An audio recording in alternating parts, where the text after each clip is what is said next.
Hello friends, in the series on income tax cases, today we will discuss a very important issue which was before Chennai IT80D bench, and the issue was that if there is some cash embezzlement in the office premises of an SSC in the previous year 2001-2 and the SSC files various complaints over a period of 6 years, like in the police department, in the CBI and in the RBI Obasdam, and SSC, after taking the necessary steps for 6-7 years, concludes in the assessment year 8-9 that now this amount is not recoverable.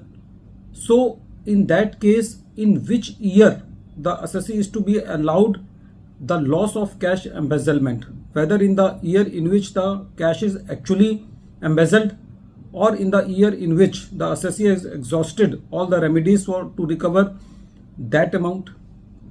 This issue has been decided by the Honorable Bench in the case of George Ox Limited versus Assistant Commissioner of Income Tax, and this case is reported in 97 ITR Tribunal, short notes 44.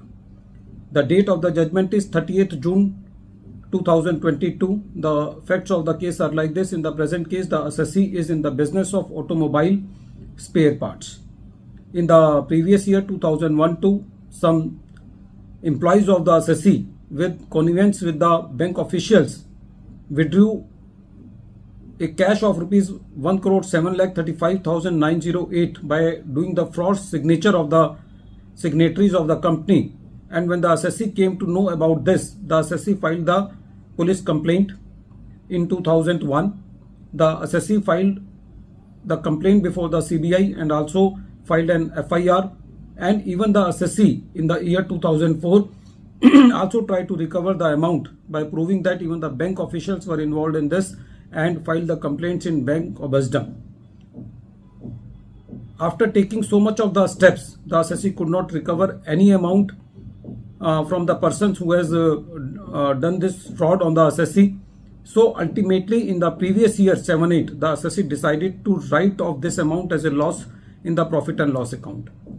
When the assessment proceedings for assessment year 2008-9 were going on, the learned assessing officer was of the view that this amount relates to the cash embezzlement for the previous year 2001-2, so that should be allowed in the assessment year 2002-3.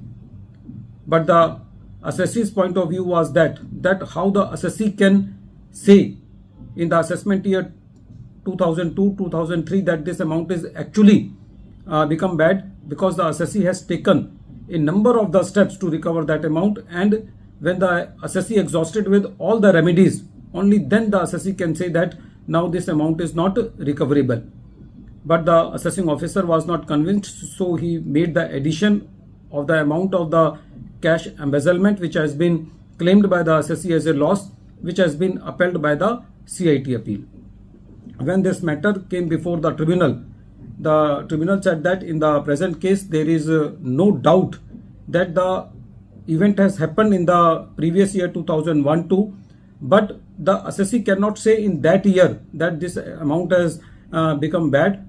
Every prudent person will try every step to recover that amount which the assessee has done. The assessee has brought every evidence before this tribunal that proves that the assessee has filed the complaint before the CBI, the assessee has filed complaint before the police authorities, the assessee has filed the complaint before the Bank Obasdam. So the assessee was right in his approach to take every possible step to recover that amount.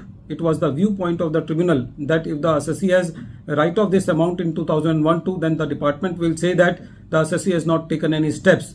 So the revenue cannot play hot and cold, and in the present case the assessee is very much justified in claiming that loss in the assessment year 8-9 when it has become impossible for the assessee to recover that amount. Friend, this case is very important because sometimes at the face of the case it appears that when the actual embezzlement has taken place, only in that year the amount should be allowed. But if we see the whole facts of the case, then we are convinced with the submissions of the assessee that the year in which the assessee actually comes to the conclusion that now this amount is not recoverable, only in that year the amount should be allowed to the assessee as a loss. At the end of this video, once again I am repeating the name of the case. The name of the case is George Ox Limited versus Assistant Commissioner of Income Tax, and this case is reported in 97 ITR Tribunal, short notes 44, and the date of the judgment is 30th June 2022.